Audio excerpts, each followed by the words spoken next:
are watching Kashif Times.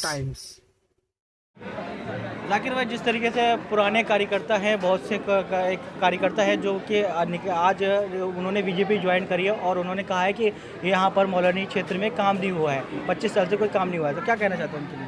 Public खुद जानती है भाई, इनके बोलने से कुछ फ़र्क नहीं पड़ने वाला, ना असलम भाई को ना मालूनी की जनता को। ऐसे कुछ आए लोग गंदे आएंगे और जाएंगे, उससे मालूनी की पब्लिक को कुछ भी फ़र्क नहीं पड़ने वाला। नए अपने यंग लड़के लोग हैं, वो सब करके दिखाएंगे, बताएंगे कि मालूनी कैसी बढ़ाई जाती है। अभी नगर सेवक आपके पास इस साइड में जो मलाड वेस्ट का साइड है, उसमें 3 नगर सेवक है, तो आने वाले वक्त में हम क्या उम्मीद कर सकते हैं कि आगे कितने नगर सेवक? ये तो असलम भाई डिसाइड करेंगे, इस पर हम कुछ नहीं बोलते। जाकिर भाई, आप भी एक अच्छा असलम भाई के खास माने जाते हैं, क्या कहना है? वो सब पार्टी का मामला है, हम लोग उसमें कुछ इंटरफेयर नहीं कर सकते। भाई, आपका इस वक्त आपके ऑफिस की ओपनिंग हुई है, क्या कहना चाहते हैं? आज बहुत खुशी का दिन है। मैं हमारे आमदार असलम शेख जी का बहुत बहुत शुक्रिया कहना चाहता हूँ कि वो आए, और हमारे अध्यक्ष है मुर्गन भाई, उनका भी मैं बहुत बहुत शुक्रिया कहना चाहता हूँ कि वो हमारे ऑफिस की ओपनिंग में आए। आने वाले वक्त में मैं उम्मीद कर सकता हूँ कि आपको यहाँ से टिकट मिलेगा और आप भारी मतों से जीतेंगे। भाई ये मैं अभी नहीं बोल सकता हूँ कुछ भी। जनसंपर्क कार्यालय आपने यहाँ पे खोला है, यहाँ पर किसके नाम पर? आपका परिचय भी हमारे दर्शकों को दीजिए। क्या बोले? आपका परिचय, इंट्रोडक्शन दीजिए। जनसंपर्क कार्यालय किसने खोला और किस तरह से यहाँ पर काम? ये पब्लिक का काम करने के लिए खोला गया है, पब्लिक की जो भी प्रॉब्लम है उसको हल करने के लिए खोला गया है। आपका नाम? कबीर मुल्ला। हमारे कबीर भाई है 5 नंबर एरिया में, ओल्ड कलेक्टर कंपाउंड में। ये आज इनके बाप दादा यहाँ बहुत पुराने ज़माने से रहते, और इन्होंने ये तो बिगैर ऑफिस के भी काम सोशल वर्क जाकिर भाई ये इनके साथ में करते ही रहते, और आज उनको मेरी तरफ से बहुत दिल से मुबारकबाद कि ऑफिस फूले फले बड़े और काम हो इससे, और अच्छे काम हो। जैसे हमारे असलम शेख जी ने कहा कि इसमें ऑफिस तो बहुत लोग बना देते फिर बंद कर देते, ये मेरी दुआ है कि ये ऑफिस बंद ना हो और कबीर भाई को आगे इंशाल्लाह कामयाबी मिले पॉलिटिक्स में भी।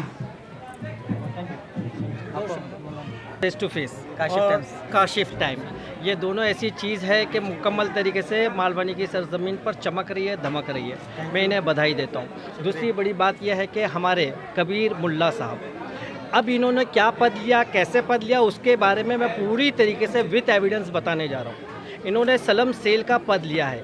अब ये सलम सेल के बारे में अभी आपने थोड़ी देर पहले सवाल किया कि मालवनी के अंदर श्रीमान असलम शेख साहब ने काम नहीं किया है, तो मैं सलम की ही बात करता हूँ।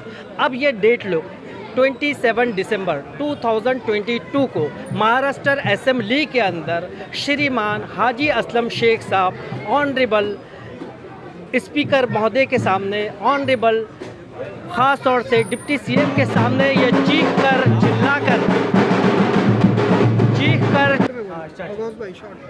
27 दिसंबर को ऑनरेबल स्पीकर महोदय के सामने, ऑनरेबल डिप्टी सीएम के सामने ये कह रहे थे हाजी असलम शेख साहब के एसआरए की स्कीमें क्यों मुकम्मल तरीके से रोक दी गई, ये सवाल उठाया गया।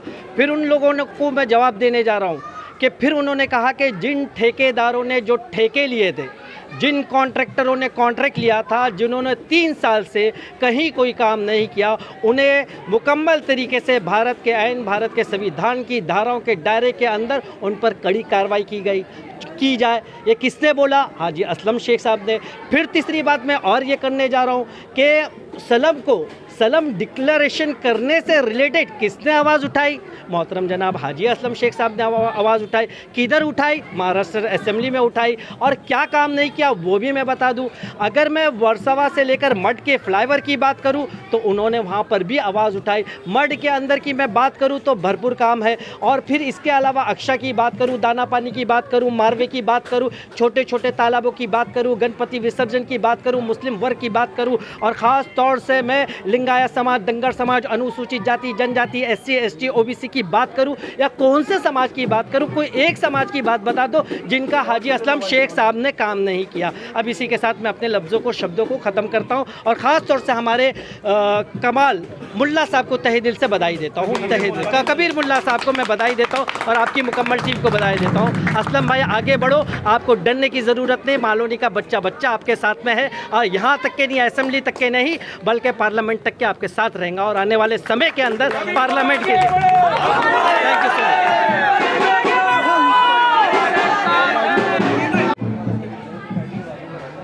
हमारे साथ मौजूद है शमशीर भाई। शमशीर भाई, आज जनसंपर्क कार्यालय कबीर मुल्ला जी का आज ओपनिंग हुई है ऑफिस की, क्या कहना चाहते हैं? आज बहुत खुशी का दिन है। अस्सलाम वालेकुम रहमतुल्लाहि व बरकातहू। पहले तो मैं आपके चैनल के तमाम व्यूवर्स को ये कहना चाहता हूँ कि बहुत ही अच्छा आपका चैनल है जो सच्चाई को लोगों तक पहुँचाता है, जो सच होता है उनको लोगों के जहनों में डालने की कोशिश करता है। तो जहाँ तक कबीर साहब की जो जनसंपर्क कार्यालय यहाँ पे ओपन किया गया है उसके ताल्लुक से तो तमाम लोगों ने यहाँ पे आपको बता दिया है। मैं वो बता के आपका समय और ज़ाया करना नहीं चाहूँगा। मैं बस इतना बताना चाहूँगा कि यहाँ के जो आमदार हैं श्री असलम शेख साहब, वो एक ऐसे आमदार हैं जो ना कि सिर्फ मुंबई शहर में बल्कि पूरे महाराष्ट्र में, और मैं ये भी बात कहने में ज़रा सी भी झिझक महसूस नहीं करूँगा कि महाराष्ट्र के सटे जितने भी स्टेट है, चाहे वो फिर यहाँ पे गुजरात हो चाहे फिर हमारा कर्नाटका हो, वहाँ पर भी असलम शेख साहब के कारनामों को बहुत ही सराहा जाता है और उनकी तारीफ़ की जाती है। असलम शेख साहब एक ऐसे नेता है जो आज के दौर में जहाँ पे फैसिस्ट ताकतें, जहाँ पे कम्युनल फोर्सेस हमारे फ्रीडम फाइटर्स के नामों को जिस तो नाबूद करने में जो लगे हुए हैं, मुसलमान फ्रीडम फाइटर्स के नाम इतिहास से मिटाने में जो लगे हुए हैं, उनके नामों को शहीद टीपू सुल्तान रहमतुल्लाह अलैह के नाम को वापस से जिंदा करने में महाराष्ट्र में सबसे बड़ा हाथ श्री असलम शेख साहब का है। तो ऐसे असलम शेख साहब के सामने, ऐसे नेता के सामने, ऐसे एमएलए के सामने जहाँ पर बीजेपी जैसी फैसिस्ट ताकतें, बीजेपी जैसी कम्युनल फोर्सेस, जिनके सबसे बड़े नेता जो माने जाते हैं आज मोदी जी के बाद वो हैं श्री हमारे अमित शाह जी के बाद योगी आदित्यनाथ जी, वैसा इंसान जो कि बीजेपी में बहुत ही दिग्गज पद रखता है, वो आकर जिस असलम शेख को हरा नहीं सकता, उस असलम शेख को हराने के लिए हमारी मुसलमान ताकतें।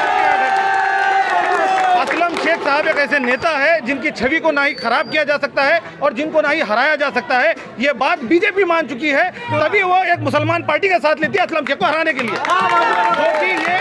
जो कि कामयाब नहीं हो सकता। और मैं ये बात पहुंचाना चाहता हूं